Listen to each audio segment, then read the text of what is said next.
A very good evening, ladies and gentlemen of the audience.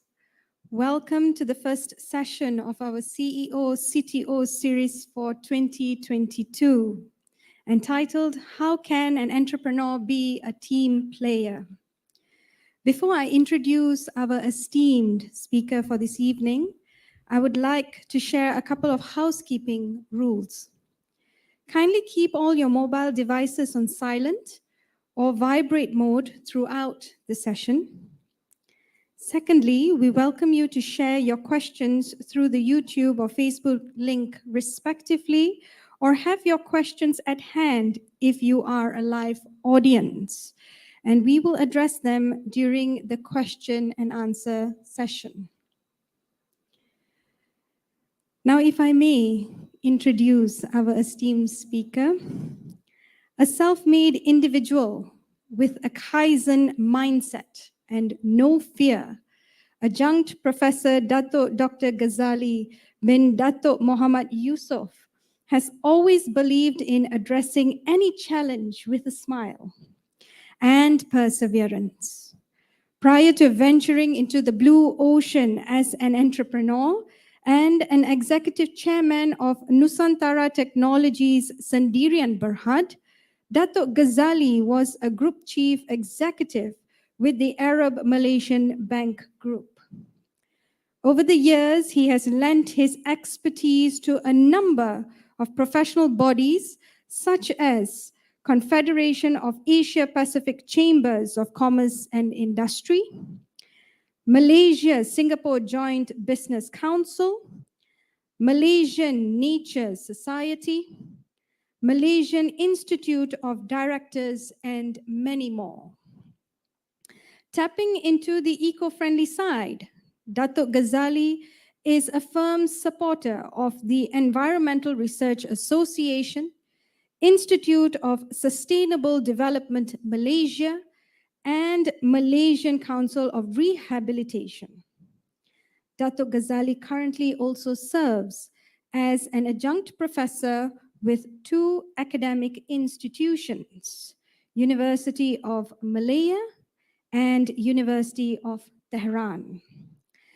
Affectionately known as Dato Gaz, he will now share with us his outlook to being an effective entrepreneur and his take on being a team leader while leading with a vision. So Dato, for starters, let's allow our audience to get to know you close up. Perhaps you could share a little bit about your love for music, for football, and your Dunlop story. Thank you very much. Firstly, let me say how grateful I am to the Almighty for this wonderful opportunity to share with the younger Malaysians the future of this country. My experiences and whatever knowledge I've gathered over the years. I'm just 76 years old, going on to 77 very shortly. I have 3 wonderful children, 7 grandchildren, a wonderful wife, and a wonderful family. And I'm very, very grateful to God for that. Now, how did I become what I am today? I think it's because of my upbringing and the realization that knowledge, and more importantly, the quest and the thirst and the love of acquisition of knowledge has brought me to what I am today. I remember very distinctly because I had a very interesting evolution.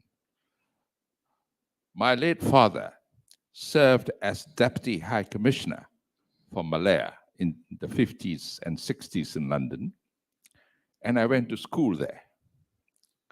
And I remember my first day at school, the headmaster, Mr. Sidney Baxter, took me for a walk around Hampstead Heath because that's where the school was located.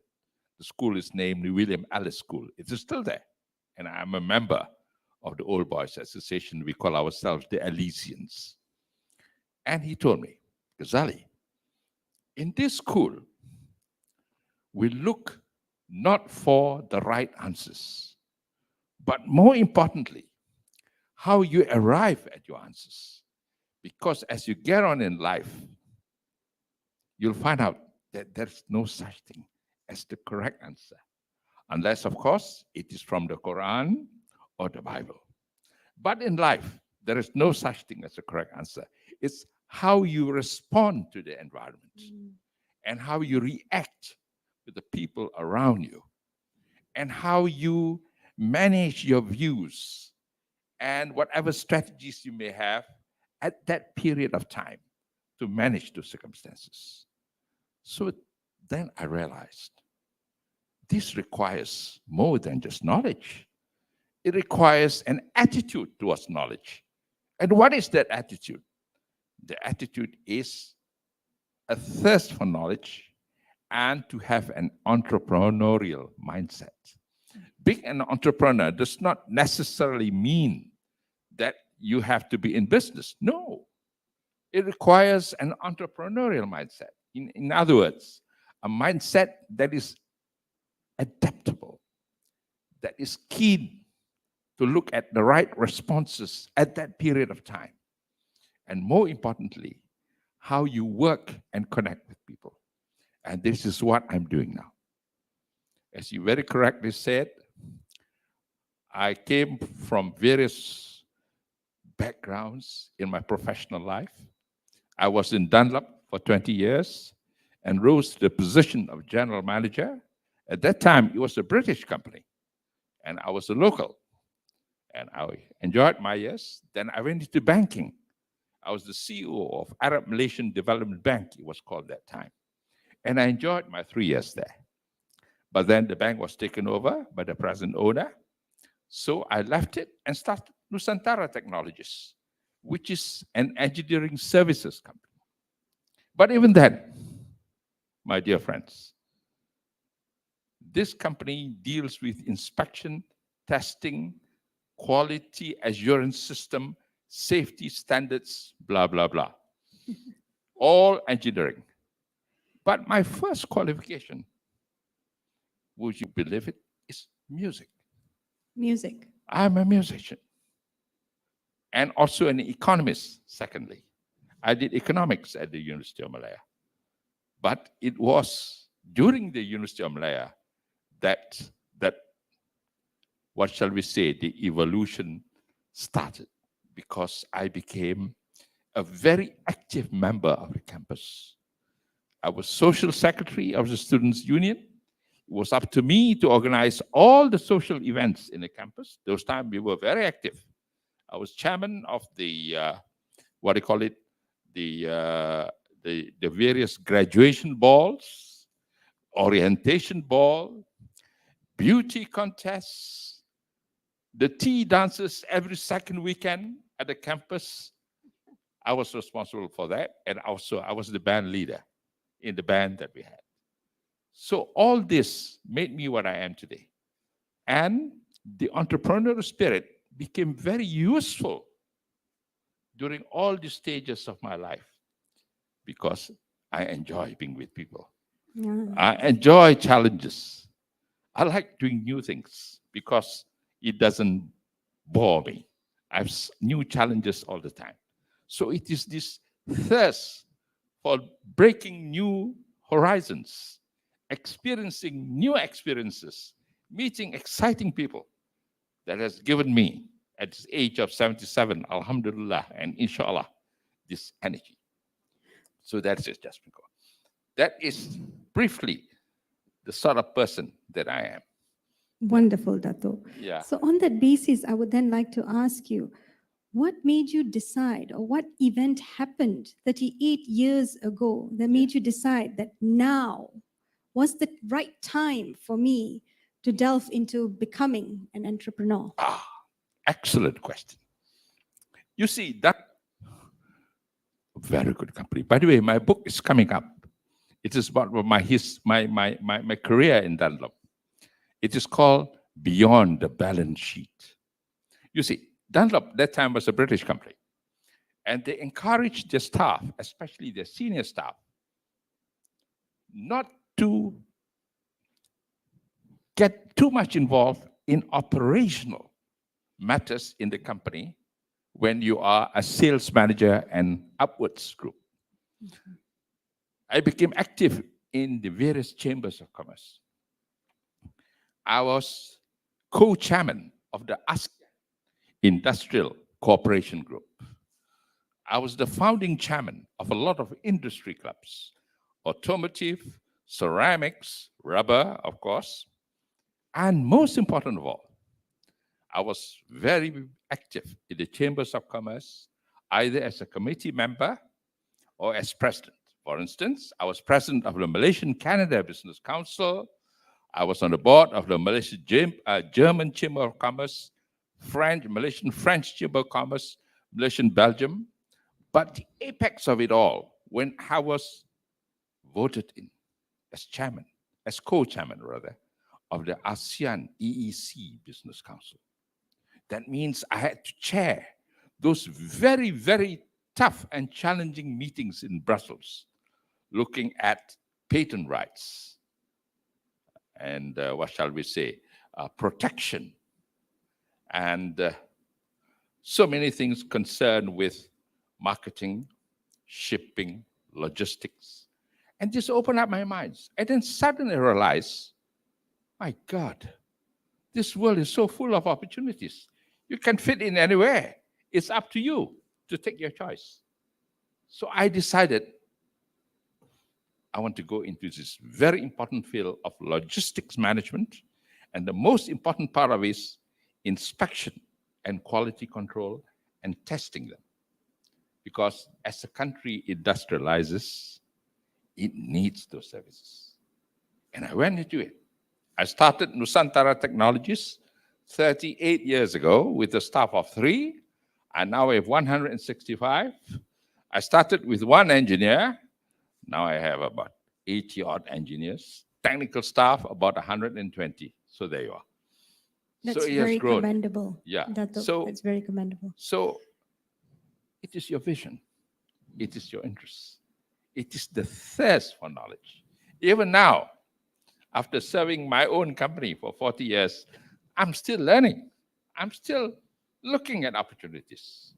And I fear there are a few other things that I'm doing now on the road, which probably, inshallah, God's will, you will hear about it very shortly. So there you are. That would be wonderful, Dato. Yeah. So along those lines of you emphasizing the importance of having an entrepreneurial mindset, Yes. perhaps you could share with our ladies and gentlemen of the audience as to what the key values or traits are that one should have or inculcate in order to be as successful as you. Well, I do not know whether I'm good or not. Please don't praise me at this stage. But so far, so good. Alhamdulillah. I think the first thing you must have is integrity. I remember when I first suggested I want to go into inspection, I discussed this with my mom. At that time, I did not have enough money, so I had to borrow from her 70,000 ringgit, I still remember, to start Nusantara Technologies. I told her I was going into inspection. That's very good, because you're dealing with integrity. What business needs now is integrity, transparency, governance issues, and most importantly, she said, although she's not very highly educated, not much educated, I think she was only in Form 2 or Form 3 equivalent, very important is how you deal with human beings and how you cultivate trust, confidence, and this business allows it. So because of this, I will lend you the 70,000 ringgit. So I started Nusantara Technologies with 70,000 ringgit. Alhamdulillah, I repaid back my mama more than, many times over the 70,000 ringgit which I borrowed from her. Now the 70,000 that she gave me is now worth quite a bit of money. We are looking at projects related to the MRT. We are doing all the material, mechanical testing, non-destructive testing in the oil rigs. We are looking at the MLNG project. We are looking at product certification. Countless. I cannot remember now because my son handles all this. So My job now in the company is a very interesting job. I'm no longer the chief executive officer of the company, actually, my dear friends. I'm the chief visionary officer. What I do is I sit in the office and I envision what is the next stage I must take, which are the sectors I must look into. So there you are. So these are the things, these are the things that come. And one of the reasons why I managed to do this successfully is because I'm a musician. I was a band leader when I was in London in the university, and I have to select the sort of music that we should play, what we're good at, the musicians to play the sort of music that we're good at and which people appreciate, the singers and all that. So I became rather skilled in this soft side of things. I developed an uncanny sense of instinct with people. And this has helped me tremendously. So there you are. It boils down again to people at the end of the day. Yeah. It does indeed. And Yeah. touching on that, Dato, the fact that you have brought up a very, very inspiring and very interesting term, Chief Visionary Officer. Yes. Perhaps you can share a little bit with us as to how you came about coining that term. Because I'm always dreaming. I'm a musician. Dreamer. All right. I sometimes hum a song in my head and try to interpret it in so many ways. And for that, you need vision. You want it to be in cha-cha. You want it to be in quick step, orchestral form. You need different instruments. You need different kind of a treatment to the music, a classical style, semi-classical style, operatic. So you become very versatile in the methodology of that expression. Business is like that too. Business is like that too. How do you want to express yourself? As a company that is very focused, or as a company that gives you the grand scenario? I take both. I'll give you an example. Please. I started inspection in a very strange way, the business. It was the recession of 88, 89. I lost a lot of money. So I went to my mom. I said, Mommy, can you excuse me for about 3 or 4 weeks? I want to go to Europe and get away from all these problems that I have. Sure, my mother says. So I went to Europe. Then I stopped by at a place called Hamburg in Germany. It was a terrible winter's day. It was raining outside. It was cold. It was wet. Ooh. So I went into this little restaurant, a bistro, and I had a bit of a refreshment. I'm one person who doesn't like to eat alone because the weather was so bad. I noticed another gentleman walk in and take at the table across the room. So I went to him, Sir, can we lunch together? Because it's no fun, eating all alone by myself, Would you can? Oh, yes, of course. His name was Mr. Fiddish. He was a German. He was a retired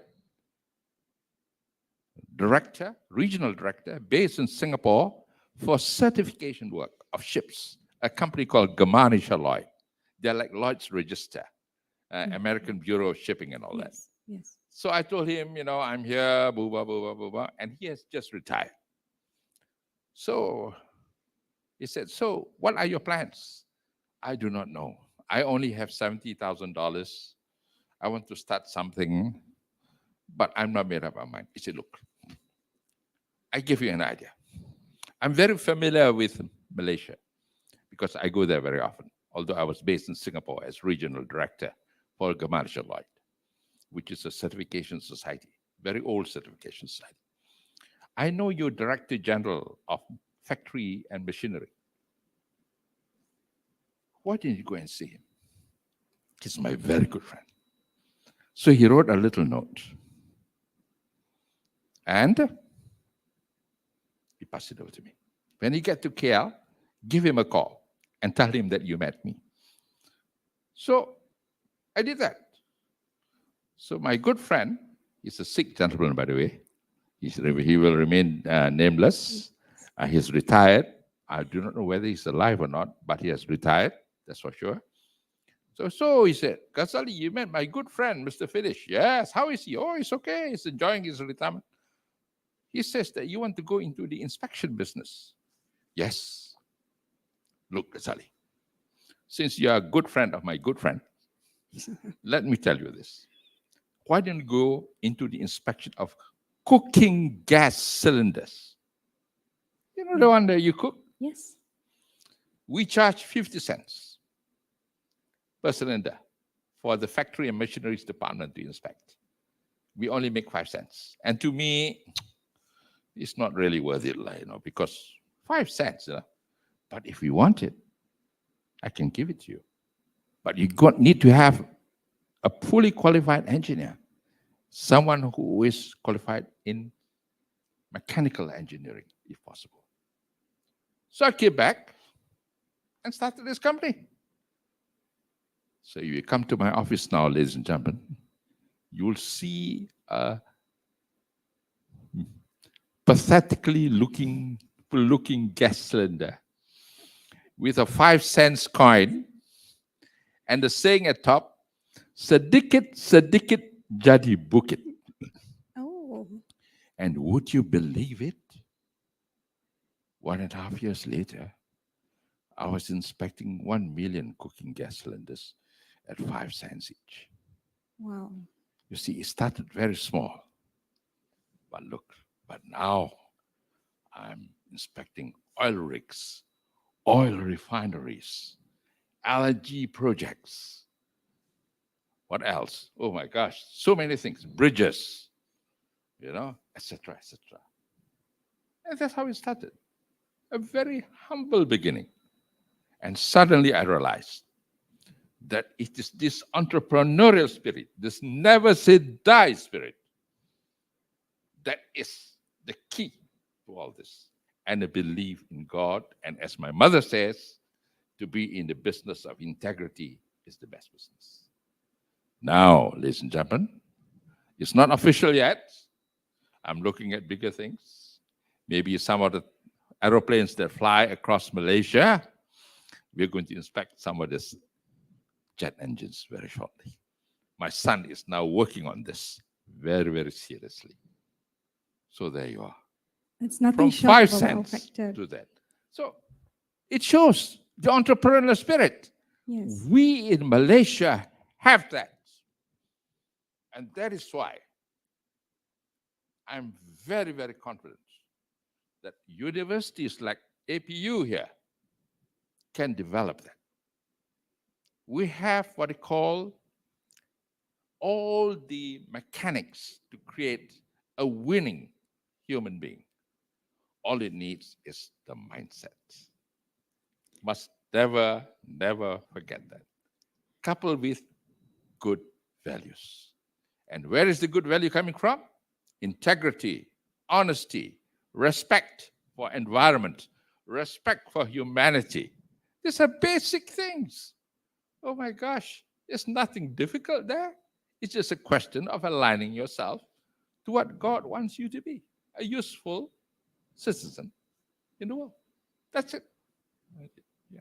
So would you then say, Dato, that being an entrepreneur is something that is inherent within an individual? Yes. Or is it something that can be taught or further enhanced? Further enhanced, not taught. It is inherent. Because when the baby is born, a baby is pure.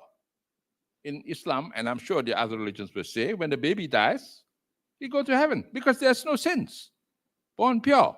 So you just enhance it with the right values. And this is why I'm so keen to say that Malaysia and all these countries around this part of the world concentrate on these values. And this leads me to another thing, Jasminda. I'm very, very strong in interfaith.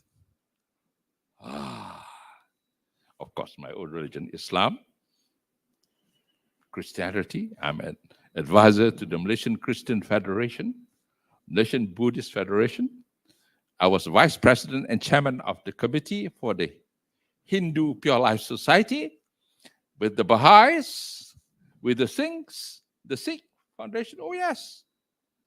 These are, this country, oh my God, has got what it takes to be a world-class country. All it needs is to condition the mindset, especially of people like you in the university, so that you can have this very, very broad-minded, what shall we say, structure working within your mind and your value system to make this happen. ASEAN has got what it takes to be a leading regional power in the world. All the major religions are here. The history that ASEAN went through, the Southeast Asian countries being colonized, blah, blah, blah, the nationalism. And that's why I'm so active in the ASEAN universities. Not trying to teach them not only academic pursuits, but values. Very important. What's the use of being a first-class country with excellent, what shall we say, facilities, but your path is towards self-destruction? I think you're wasting your time. Yes. I think what we should do is develop a mindset that enhances civilization. And this is why my book, which is coming out, is called Beyond the Balance Sheet. You make money the right way, spend it the right way, and develop people to think the right way. It is beyond the balance sheet. And this gives me tremendous satisfaction. I'm now involved in so many universities in ASEAN and, of course, internationally as well. And this is the message that I want to give. Whatever you're good at, be the best, but don't ever forget what your religion and your culture wants you to be. That's how I will respond to the current challenges that we face. Yes. I suppose most of this that you're sharing with us, Dato, also relates back to the fact that you have internalized being a chief visionary officer. Yes. So basically, throughout your walk or your journey of life, you inculcated or you implemented in everything that you do. Yes. And interesting enough, this is something that I think must be shared as well, is the fact that you have chosen such a unique and novel name for your company. Oh, Nusantara, you mean? Nusantara. Oh. Primarily because back in that day, 38 years ago, who would have thought that Nusantara would one day also be known as the capital of Indonesia? Yes. So Dato, maybe you can share with us, how did you go about deciding such a novel or unique branding standpoint that makes you elite? Well, basically, Nusantara means Southeast Asia. Between islands, interspersed by oceans. Nusantara. Antara. Nusa. That's Nusa. that's the key word. Okay? It is Sanskrit, by the way. Yeah? It is Sanskrit. Yes. Yeah. Indeed. And I'm a romantic. You know, Jasmine, you have to be very careful with me because sometimes I burst into song suddenly because, when I'm happy, I sing, I dance. My staff knows that, Nusantara, to me, denotes the spirit of this part of the world. And I want to show the whole world that Nusantara not only is a successful scientific organization or technology-based organization, but a happy blending between cultures, religions, music, dance, etc., etc. That's a very, very beautiful strategy. I'll go a step further now. I've just signed up with a major university in the Philippines, together with my old university and the various universities I'm connected with, on intercultural relations. And especially in this case, between the Philippines and Malaysia, Islam and Christianity.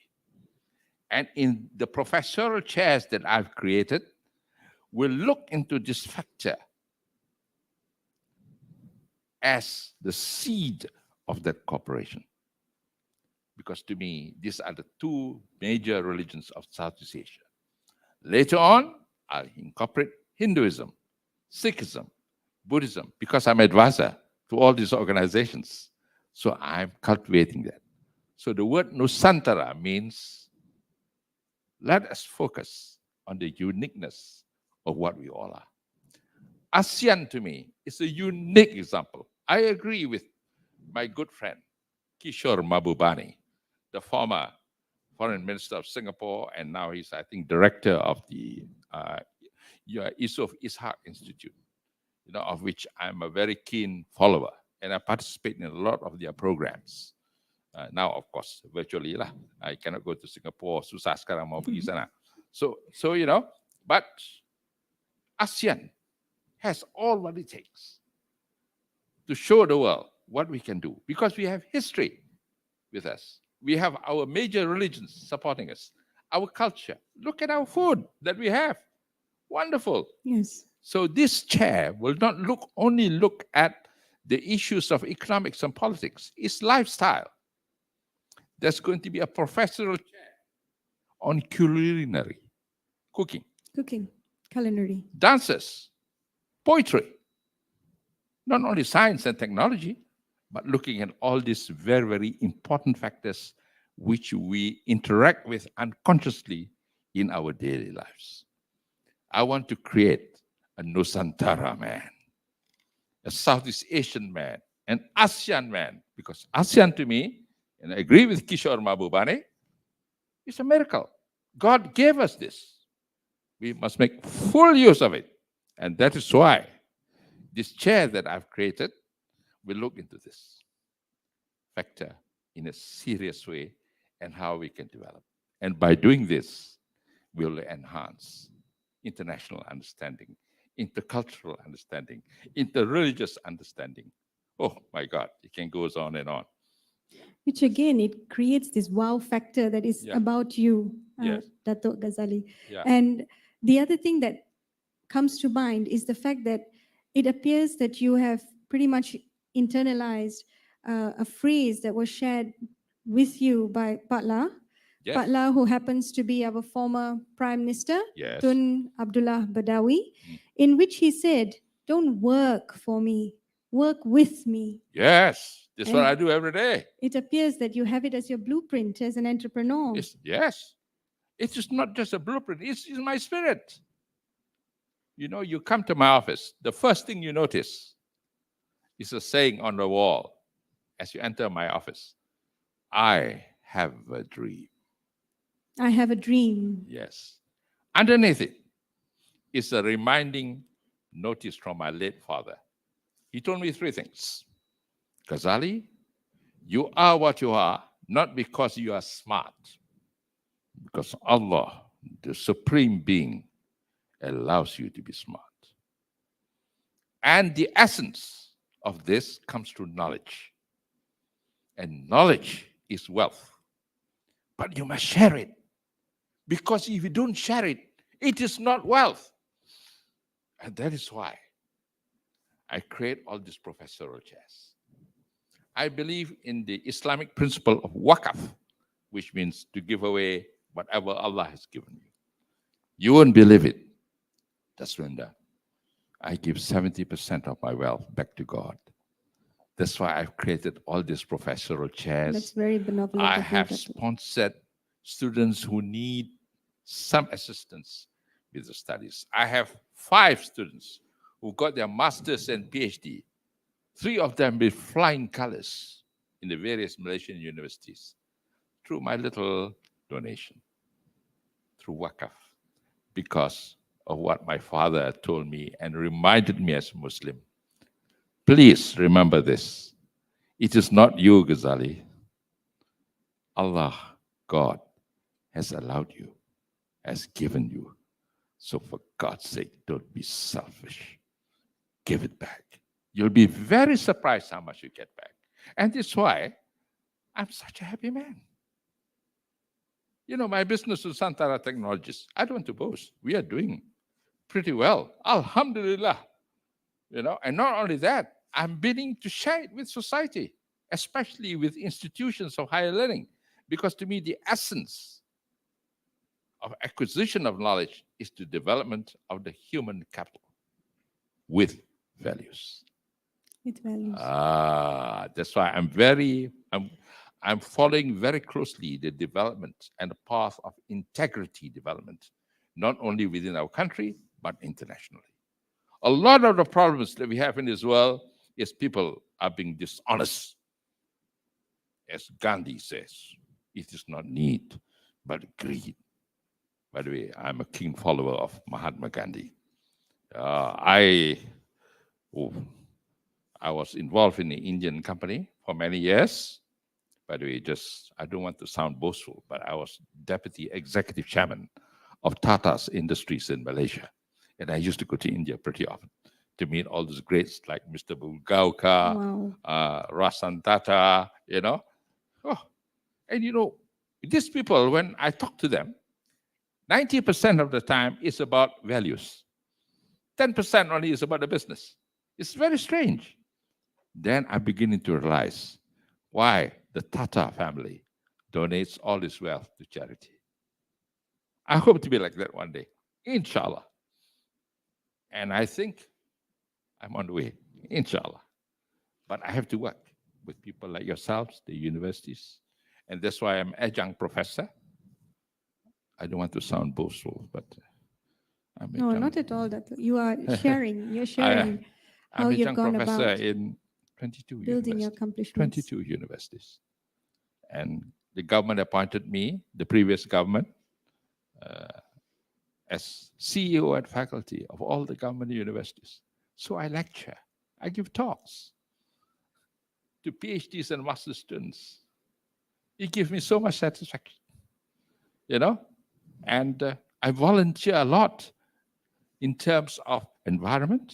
I'm a board of trustees of Malaysian Nature Society. You'll get a publication of our 80 years anniversary, which is sponsored by me. It's a beautiful book. It'll be out in the market very shortly. I'm also working with the Malaysian Council for Rehabilitation, which takes care of the disabled people. My wife is very active. She's on the board of the Heart Foundation of Malaysia, president of the Rare Diseases Society, the Rare Diseases Alliance of ASEAN, Malaysian Women Against Tobacco. She has made, together with the Malacca state government, Malacca a smoke-free zone, very soon to be followed by Penang and Johor. She is very active in the Rare Disease Alliance of ASEAN. She went to an international conference at the United Nations General Assembly. I'm so proud of my wife because I told her, I've been to UN General Assembly, the United Nations, New York, but I went there as a tourist. But you went there giving a speech listened to by 250 countries. My God, I'm so proud of my wife. You know, so this is the reward that Allah gives you when you give to society as much as you can because of what He has given you. Don't ever forget that. Yeah, as they say in Islam, Subhanallah, walhamdulillah, wa la ilaha illallah, wallahu akbar. It is from God that received this, and we must give it back. Please give it back as much as possible. And this is why I'm such a happy man. And wonderful grandchildren. And then the other thing, of course, is my music. My children, my youngest daughter is a doctorate in music. She's teaching at university. My son-in-law, also a doctorate in music from Bristol University. I got doctors, I got economists. What else I've got? Oh my gosh, law. My eldest girl graduated in law. She's unofficially my legal advisor. There you are. She's from Manchester University, specializing in asset management. Oh, and a few other things. And my grandson, some of them want to become footballers. I said, good. Be a damn good footballer. Play for the best clubs in the world. Real Madrid, Barcelona, Manchester United. Go ahead. Go ahead. I said, don't worry about that. Be the best. You know, I think the world nowadays is changing. It is. But you must be governed by good values and honesty and integrity. and a commitment to humanity. That is, to me, true wealth. Yeah, that's right. It's truly aspiring, Dato, that you actually speak very highly about family, about matters of the heart, using your heart, integrity, and giving back. Yeah. How do you look into co-opetition with these traits and values at hand?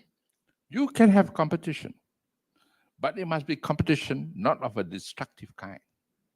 It must be competition that enhances civilization. So that makes an effective team leader, a team Yes. player as well. Don't destroy, create, enhance, and if possible, be magnanimous in victory. Share. There's so many instances where I see some companies fail because they took slightly the wrong turning. So I advise them, and I dare say that I've rescued some of them, put them on the right track.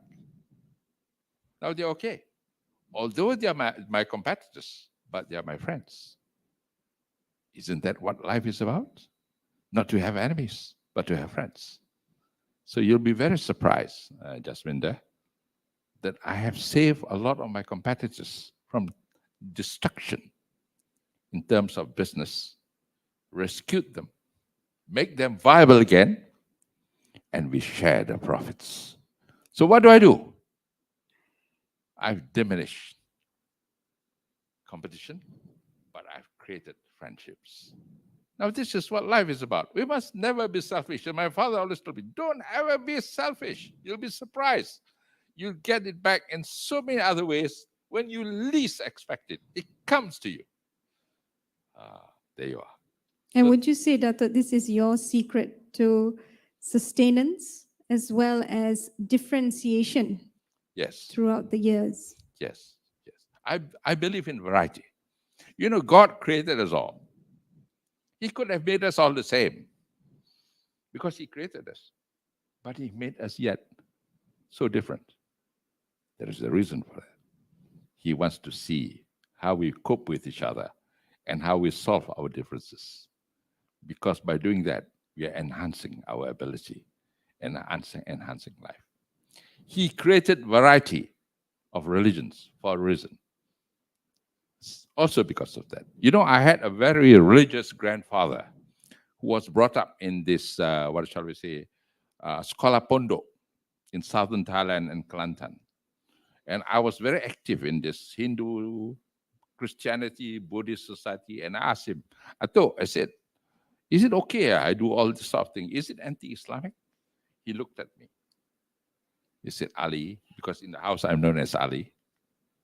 No, you're not doing anything against Islam. By doing all this, you become a better Muslim.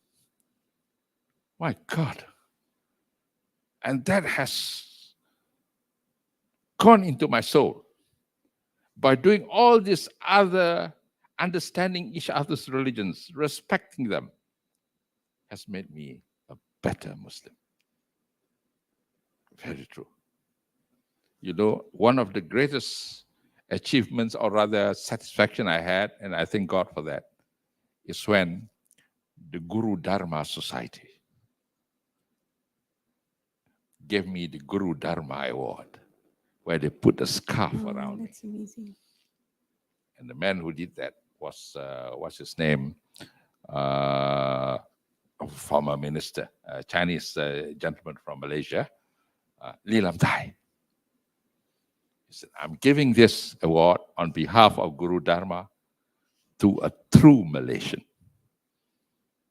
Pure Life Society, the whole story of Pure Life Society, the book, which I will present to the university shortly, is about my role in the society. I sponsored the entire publication of the book. And Zimfu Moon, the Buddhist Missionary Society, I'm the advisor. The Baha'is, I'm the advisor. The Punjabi side, also, I'm the advisor. Oh my gosh, It can go on and on. It all boils down to love of humanity. When I look at you, Jasminda, I don't see a Sikh lady or Punjabi lady. I see a human being, a beautiful person, Oh, thank you, a Dato. bit different in terms of looks, but beautiful in the true essence of the word beauty. There is honesty, integrity, a love for humanity, and a love to serve whatever institution or she is involved in. That to me is real beauty. Talking about beauty, there is another part of my life. Oh my gosh. If I were to tell you some of the friends who are ladies that I have in this world, you'll be very envious of me. I'm personal friends with a former Miss Universe who's a scholar in a leading university in the Philippines, was a former minister. And I invited her here because the Malaysians wanted to invite her, but say, oh, she's too high up lah. Ghazali mana boleh. You mean this person? So I took out my handphone. I rang her up in Manila. Of course I'll come, Gus, she says. And she came. My God. Former Miss Philippines and former Miss Universe. At 78, still beautiful. I brought her to the golf club to have lunch. You won't believe it. The moment she entered the restaurant, there was a 5-second silence because they'd never seen such a beautiful woman walk in.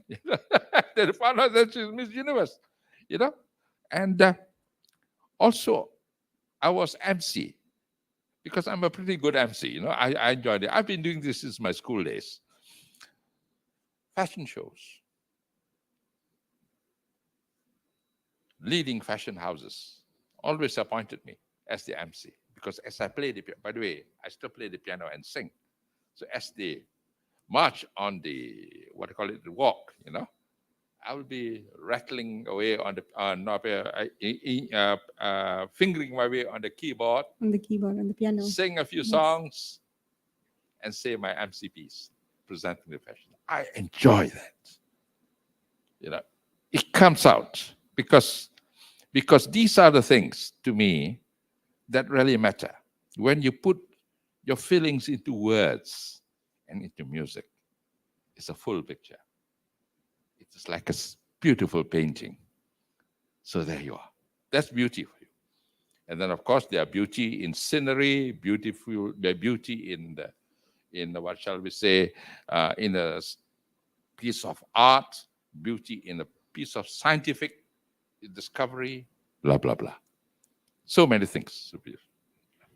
It's truly inspiring, Dato Gaz, that you have this amazing outlook. Yes. And in a lot of ways, it's truly a breath of fresh air. Oh, yes. Those were the words uttered by the president of Imperial College, Alice Gaz. She's a good friend of mine, I knew her since her university days in this university in Pennsylvania. Then she was, Imperial College took her as the president. We are still good friends. And you know what she calls me? Gus, I want you to come because every time you come, there is a breath of fresh air.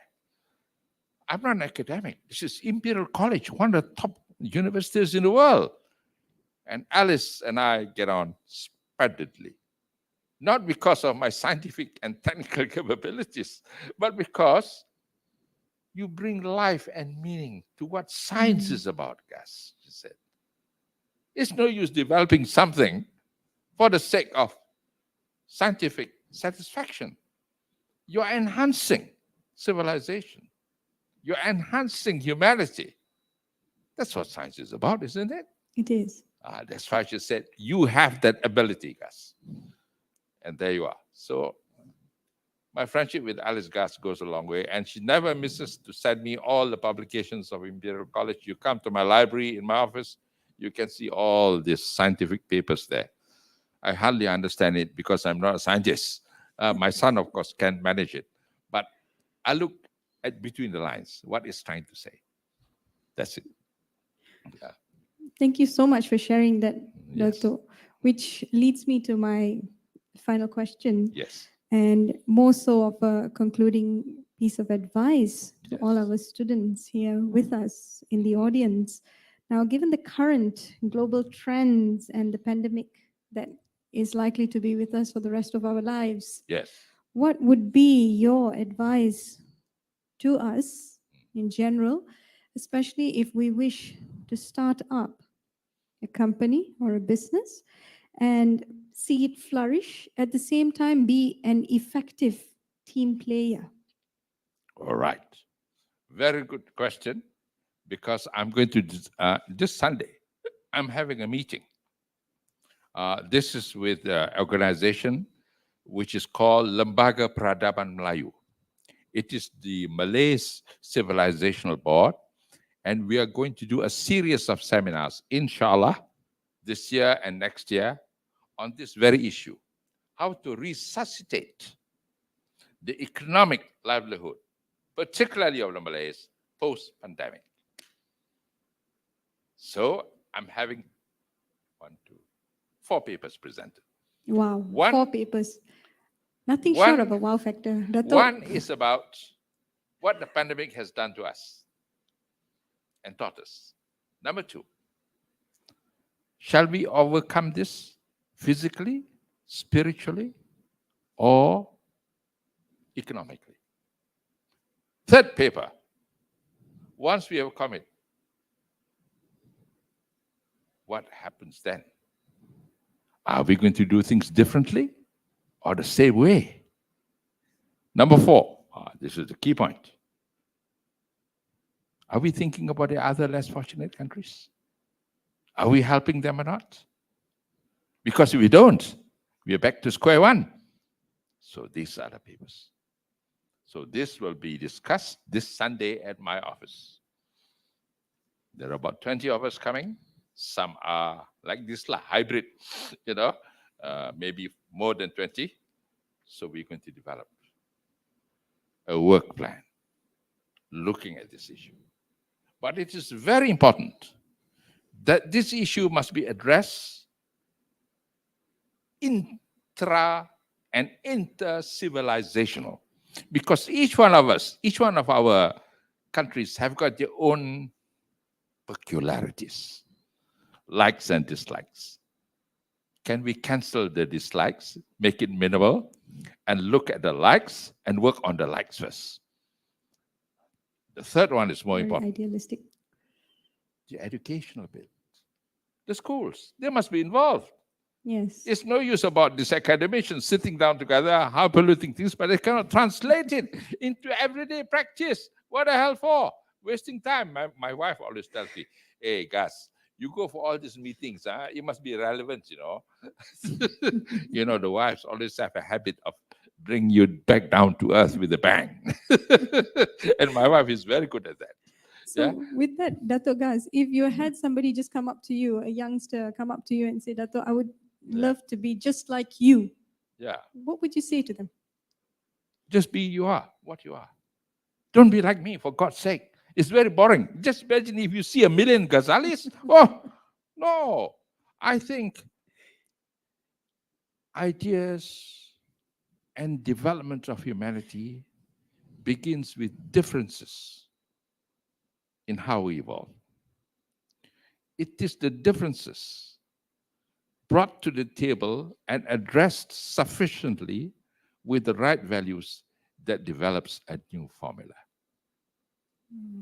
I believe in that. There's no correct answer. Remember Mr. Yes. Sidney Baxter, my headmaster in London? There's no right answer. There's no correct answer, Ghazali. It's how you respond to the situation collectively that matters. There will be differences of opinion. The job of the person or the persons involved must be one towards a better understanding and appreciation of each other's differences. And my God, Malaysia has that potential. I have friends amongst all the races in Malaysia, and I find this to be a great source of material to work on, this variety that we have. I think it all boils down to music. What is music? Music is a way of expressing a tune within our own cultural constraints and how we have evolved. But when you give it a treatment, I call it the inter-civilizational and what I call the cross-fertilization that enhances the music. Look at jazz. Look at classics.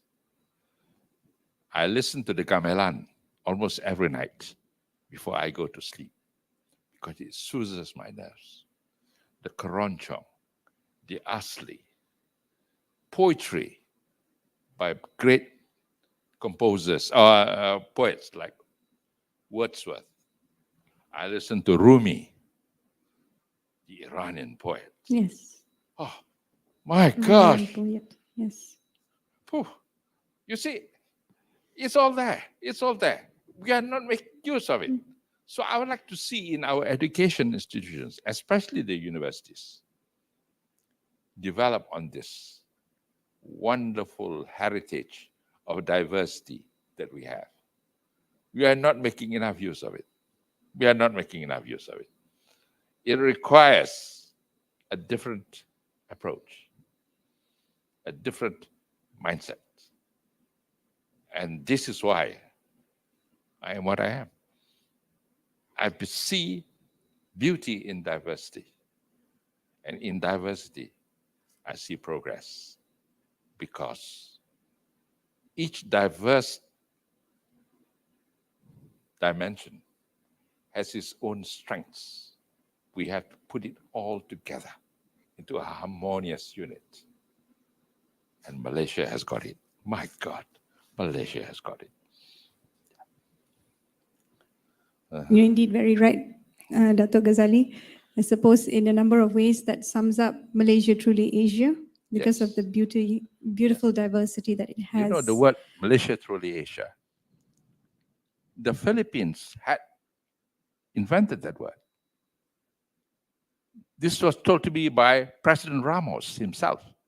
President Ramos was a former president of the Philippines. He's a good friend of mine, very close friend. Every time I go to Manila, I always have breakfast with him.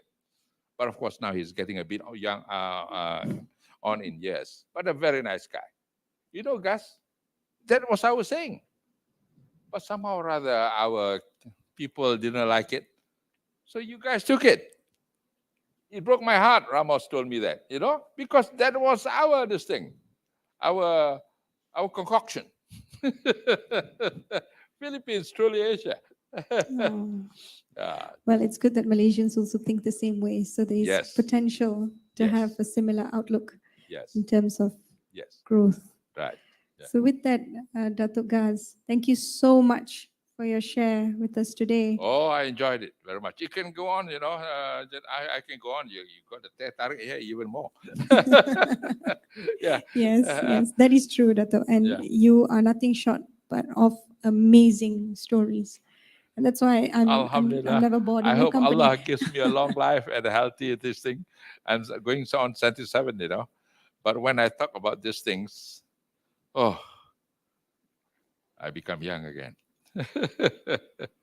Well, with that, Dato, if I may now open the floor for question and answers. Of course. I'll be more than happy. I will actually be starting off with the questions from our audience online. Before I address our live audience. So I have a number of questions that have come in already. Good. Okay, and they are really good questions, actually. Yeah. So the first question is as below. How do you deal with difficult people who aren't willing to work as a team? I had lots of that. You know, I was the first general manager of a multinational when it was still a foreign company. And I was local general manager. And of course, they had their biases and prejudices. My favorite technique, of course, to invite them and the wife for dinner. Smart move. I will play the piano. If they're English, I play them all the English songs. If they have some kind of hobby, I'll develop on that. First, I handle the humanity bit, the human bit. Then I will develop on the professional bit, the business bit. Never go straight in and say bang, bang, bang. It doesn't work. Nobody likes that. And you'll be very surprised. 9 times out of 10, it works. And secondly, be nice and respectful to their wives or their husbands. That's Little point. compliments to the children. Be human first, then later on be professional. I've had no difficulties with people like this. Never. But you have to be patient. And you have to understand their background. Don't be, what's the word? What's the word they use? Confrontational.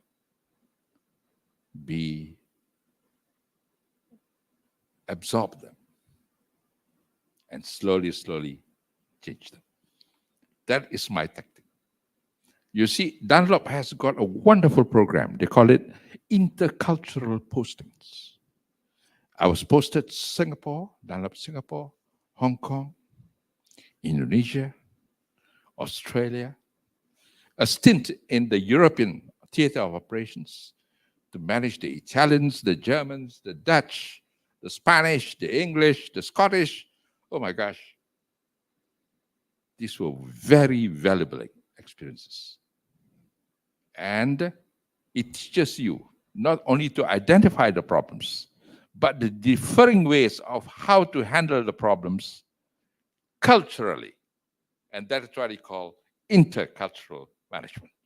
And I strongly recommend it for our companies which are going international. These cross postings are vital. Even in Indonesia, when I was posted there, the Javanese are different from the Sumatrans. The Sumatrans are different from the people from Sulawesi. Sulawesi is different from Kalimantan. But you learn as you go along. So in other words, do it with your heart, not with your head. Sometimes when I reach problems which are difficult to resolve, I think with my heart, not my head. That's why. Yes. And I think personally, Dato, you have actually highlighted 2 very important things as well.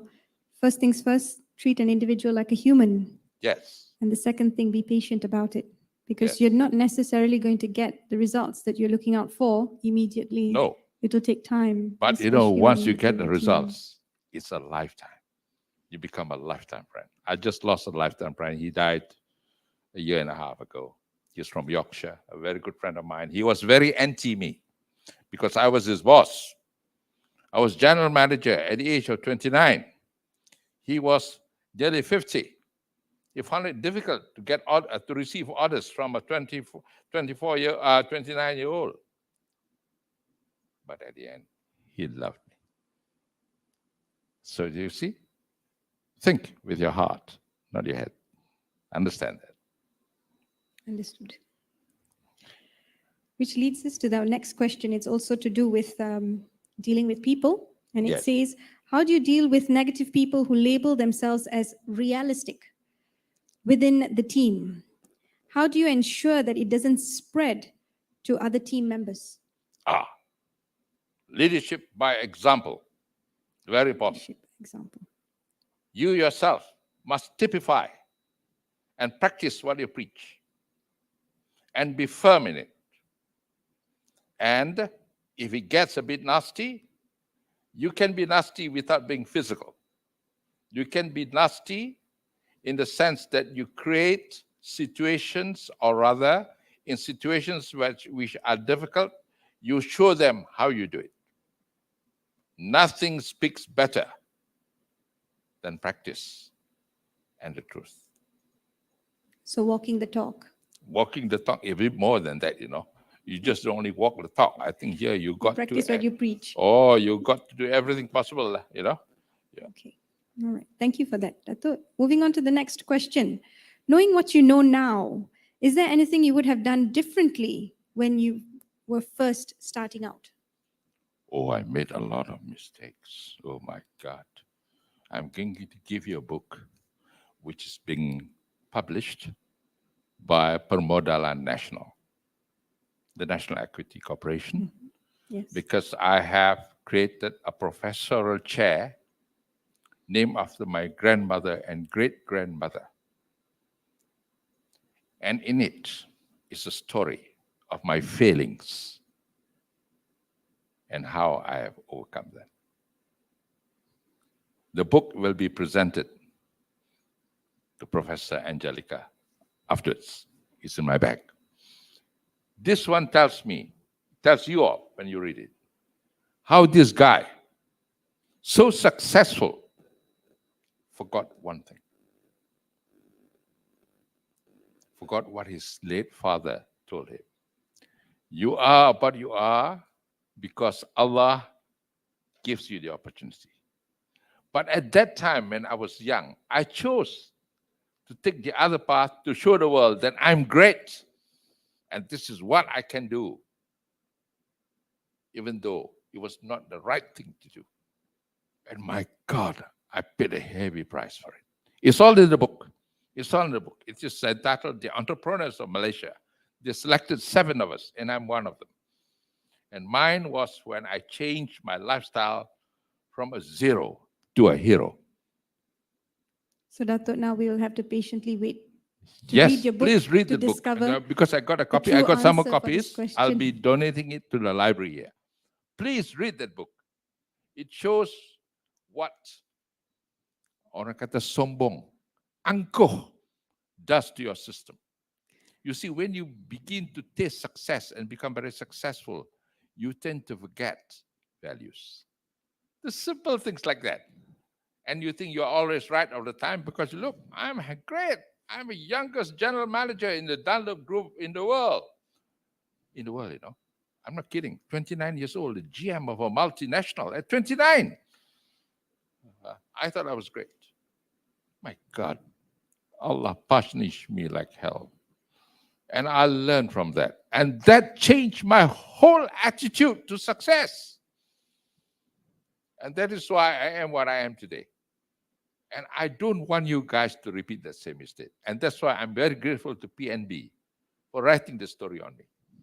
Because so, Dato, if you may, could you again share the title of the book for the benefit of our audience so that we could look it up? Yeah. No, it's not distributed. Oh, okay. Not yet. Not yet. Not So yet. when would it This be? distributed when the PNB headquarters, Merdeka 118, officially opens. You know the tall story, the second tallest skyscraper in the world? Yes. But I have it. I have that book. Okay. And I'll give you some more copies. You can put it in your library so that all my good friends here can have a look, can read it. It's about 7 entrepreneurs. You got Tony Fernandez, you got a few people, successful people. But mine was the story of a guy who was very proud and did not want to follow the simple lessons in life. So could you share the title of the book? I can't remember. It's called Entrepreneurship in Malaysia. Entrepreneurship in Malaysia. It's in that blue bag there. Okay. Yeah. Okay, we shall look out for it. Yeah. Thank you. Thank you, Dato. So moving along from there, we've got a question asking us, how did you first select your employees? Family. Family. You know, I seldom look at the academic results or what they do, how they do in school. I look at their character. To me, it's more important. Because when you are in the business of integrity, inspection, testing, and auditing, that's all that matters, isn't it? Because the others are all methodologies. But what is important is, does he put honesty into that calculation that he or she is making towards judging the matter? So I look for that. I look at the evolution of their lives. I look at the character of the person. And fourthly, how this person relates to the other people that he or she is working with. To me, that's a very important dimension. The human dimension to me is vital. Because in my life, I've seen brilliant people, but very unhappy. Because they cannot work with people. Whereas this simple guy who is not done so brilliantly, but manages his life well. You're being very And modest, success. Dato. Yes. You're being very modest. Yeah. So this, basically the points that you've identified as really, really important, this more or less also speaks about the culture Yes. you have inculcated Yes. in Nusantara as well. Yes. Okay. The Right. culture in Nusantara is one of working with each other. Working with each other. You guys don't work for me, you know. You work with me. You'll be surprised when you come to my office. The table of the chief executive, the executive chairman, is in a big room surrounded by his staff, and his table is right in the middle. And his table is a very humble table. But I work with them. And when I speak over the phone, I have a loud voice, so they know what the boss is discussing. And when we have to study, to discuss confidentially, then we go to the meeting rooms. I have so many meeting rooms. We go to the laboratory, we have the boardroom and all that. But the day-to-day operations is done by me on foot, walking around, talking to people. And when I have to stress a point, I have a very loud voice. They all can listen. The boss wants it done this way. He wants it to correct our way.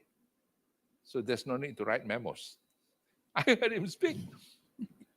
You see, it's common sense. Because in the band, when you're a band leader, you play so that your fellow musicians can understand what you're trying to get at. And they follow. That's it. Simple. The same principle applies. So would you then say that this open door policy or transparency that you practice is one of the key qualities of being a good entrepreneur as well? Oh, yes, definitely. When I have a problem, I tell the whole world about it. Yes, I tell the whole world about it. My finance director, Pamela, will say, Dato, we have to, now we are short of money. Okay, let's have a look at what we have. Okay, all right.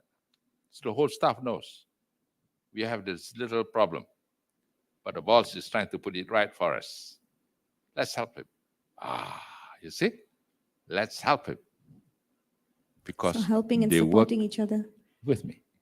That's right. You see the point or not? Yes. I see the You point. create a team spirit. I don't order them. I work with them to solve the common problem. And I've gone a stage further, as you know. All my employees who have worked with me for over 20 years are shareholders of the company. I think I told you that, right? You have, Dato. You shared that with me. Yes. You shared that with me. That Yes. employees that you have over 20 years have become shareholders of the company, which And they again, pay $1 per share. Payable when able. payable I don't want to force them, because this is my way of saying thank you to God for giving me these wonderful people. That's it. And I suppose this comes back to the giving back policy that you have. Yes. The fact that you work with your heart and that you Yes. believe in integrity as well. So Yes. these are the qualities that one must have as a good entrepreneur. Yes. All right. Jangan cakap saja tahu, mesti bikin. As they say, bos bikin tahu.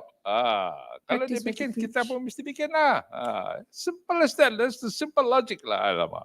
Okay. Yes. Yeah. All right. Thank you. Moving on, Dato, we have a couple more questions actually. Sure, They've just go come ahead, in. go ahead. Yeah. So do bear with me. Do you think people's skills are more important than technical skills when it comes to entrepreneurship? Oh, yes, definitely. You can acquire and borrow or what do you call the word? Hire technical. What's the word? You pay something. Services? Technical skills, but people's skills, no. No. Very, very seldom you have that opportunity. People's skills are very important. And would you say that's what makes successful entrepreneurship happen? Yes. Oh, definitely yes. Okay. Another question that moves along the lines of being a team player is, what do you think is the way to forge a team of team players? Leadership, training, exposure, Leadership, and training, exposure. and going through success and failures together. Keyword, together. So one for Togetherness. all for one. Yes, right. Okay. That's the four musketeers. And the last question that we have from the online audience, Dato, Yes. is, I believe every leader will have a trusted second man that will help him. Yes. How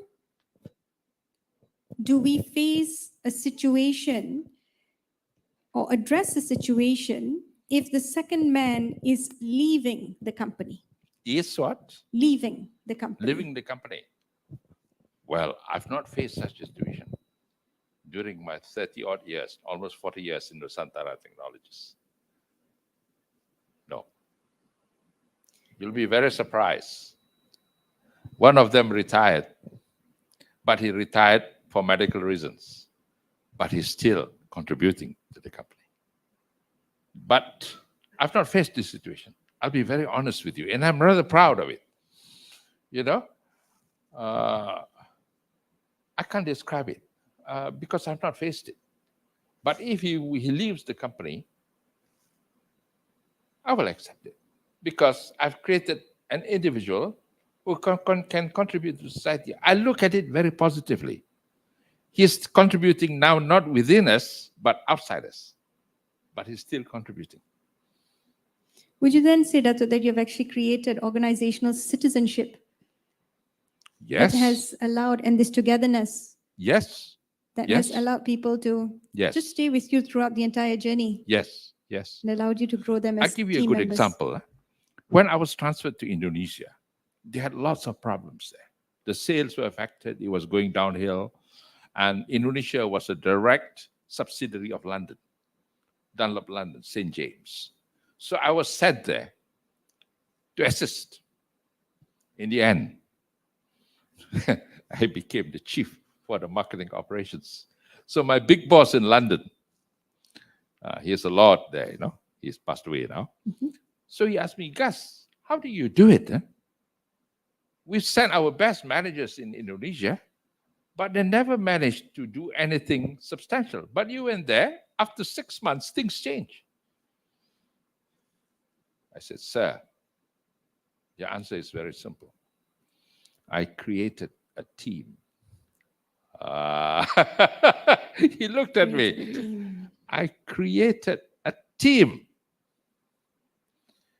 That's why my management style is a team style. And it's because it's one of my music again. Music has helped me a lot in my life. It's very strange. It's not so much the music.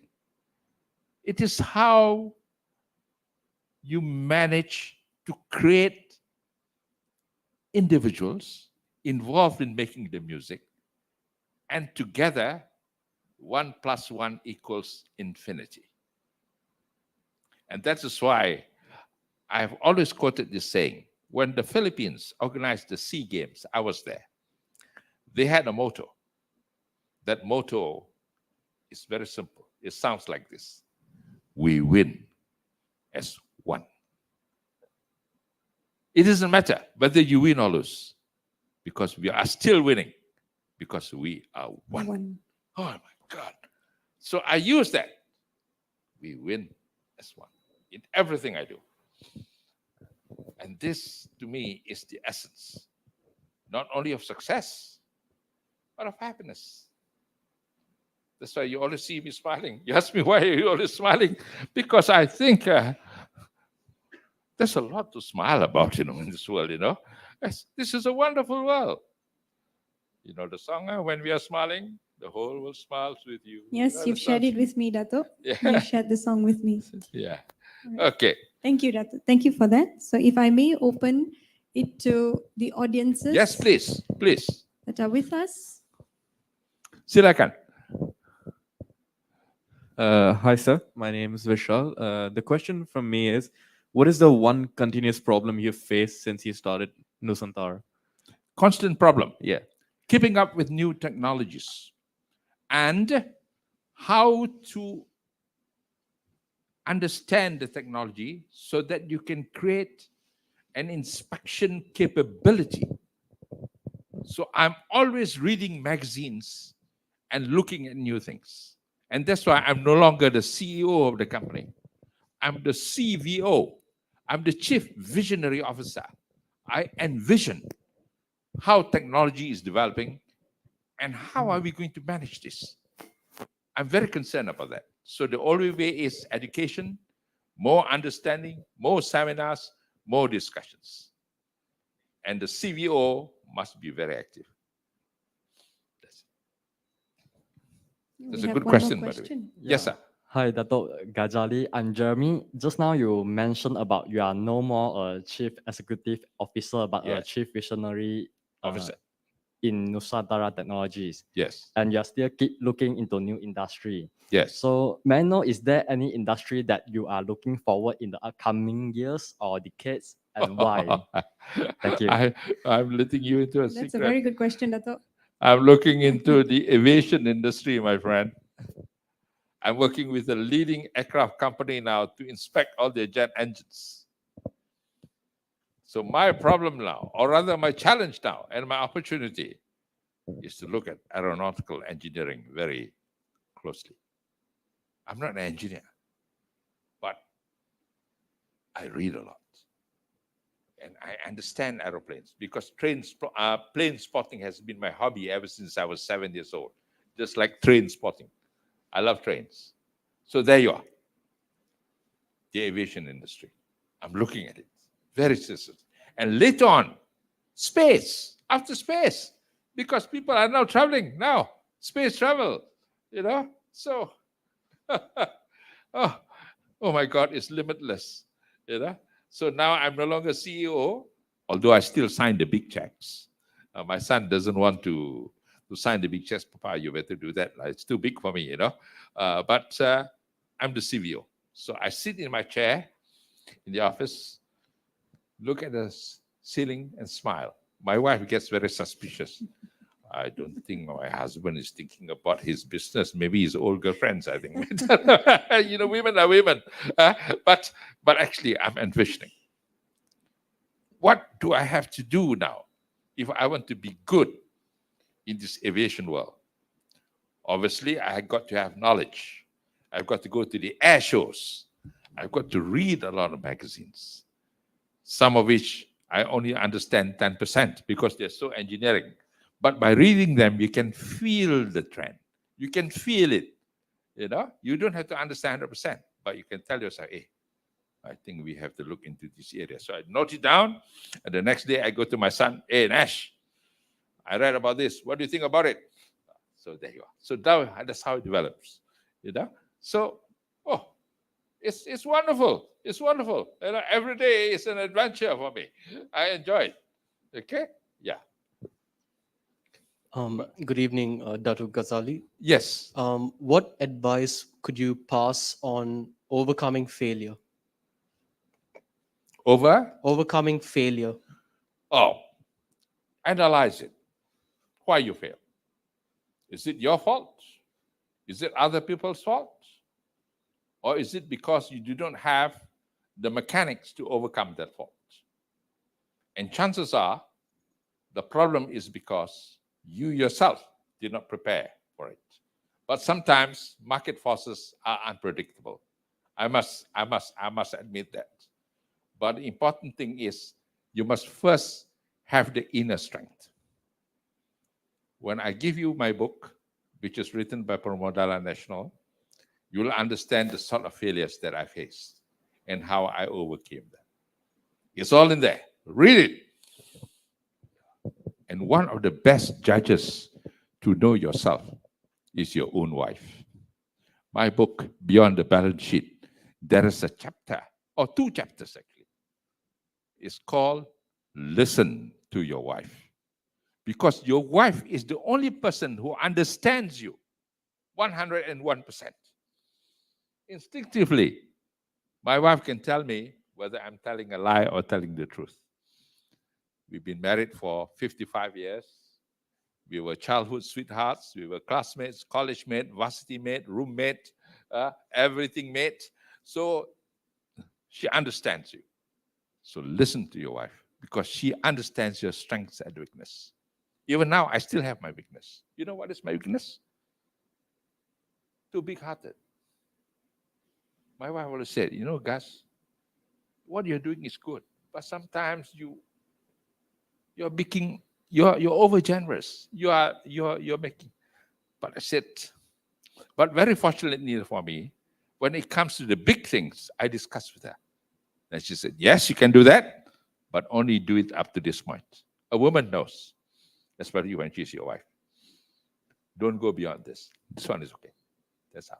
Yeah. So there you are. One of the greatest mistakes I made in my life, which put me into a lot of financial problem, was a project that I did in Indonesia because I trusted a man and liked him and made a terrible mistake. And it took me years to overcome that mistake. It's all in the book. Wonderful. Thank you so much, Dato. Yes. That's about the amount of time that we have for our question and answer Oh, segment. yeah. So in order to sum up, Hang on. All of you are invited to visit my laboratories. 2 are in Kota Kemuning. It is a fully fledged ISO certified laboratory. 1 is in Labuan. The Labuan one is interesting. It's doing all the offshore work. In Sumatra, for Sarawak, Brunei, Sabah, and southern Philippines, the Malampaya fields. And the other one I just established in Bintulu, where we were doing all the inspection for the liquid natural gas, MLNG, and also the ASEAN Bintulu fertilizer project. And the one in Bintulu is very interesting. This is my dream, the CVO dream. I told my son, let's make this a joint venture, an international one. We have the Sarawakians into the project, ourselves, and Kalimantan, Indonesia, because the capital of Indonesia is going to be in Kalimantan. And strangely enough, the capital is going to be called Nusantara.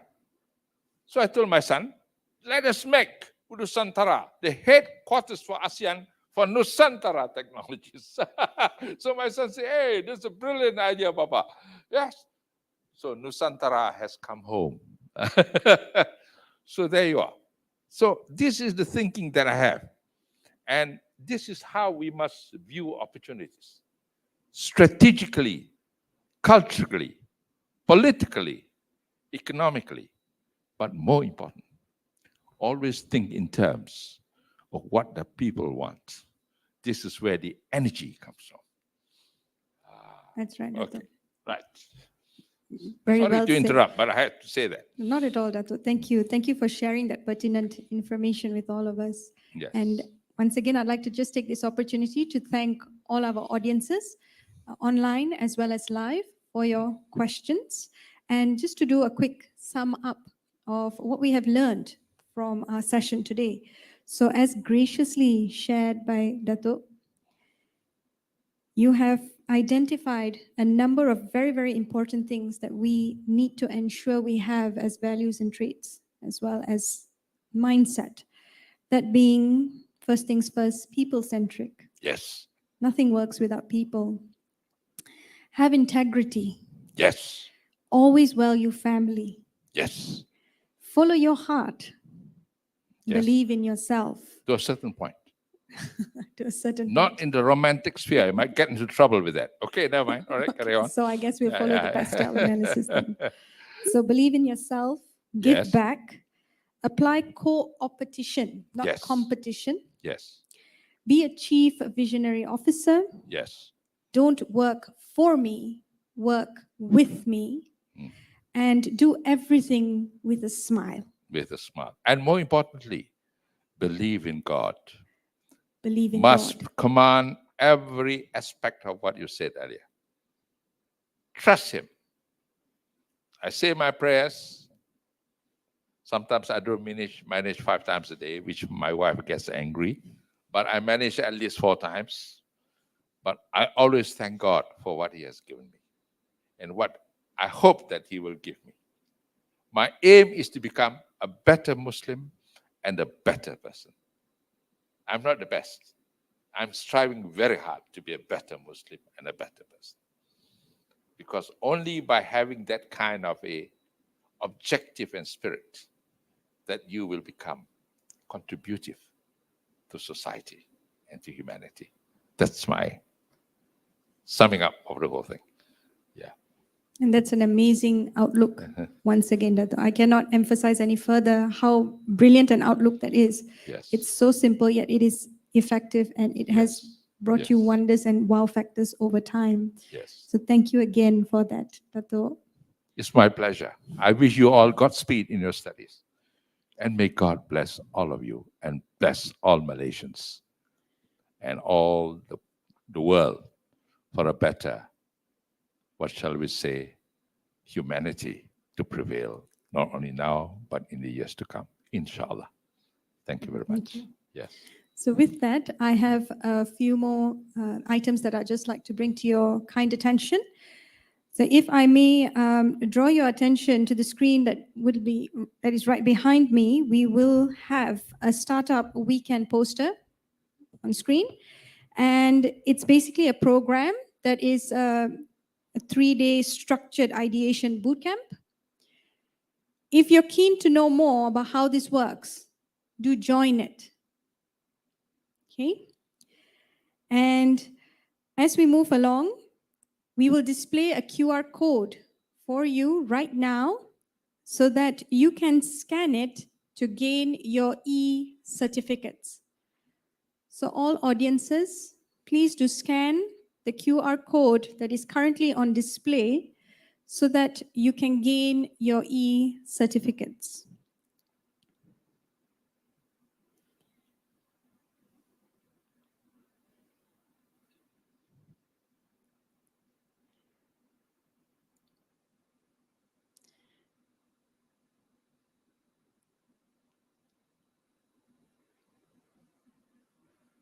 All right, if you're done with that,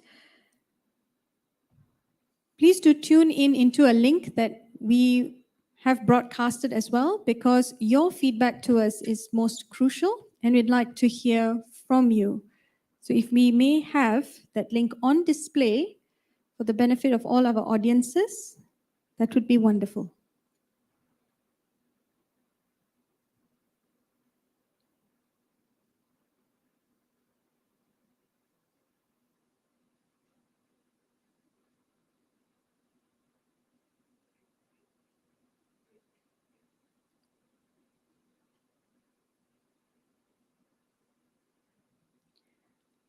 Okay, lastly, let us take this opportunity to thank Dato Gaz for taking the time to share his journey and recipe of success with us. And to all ladies and gentlemen in the audience, we wish you a pleasant evening.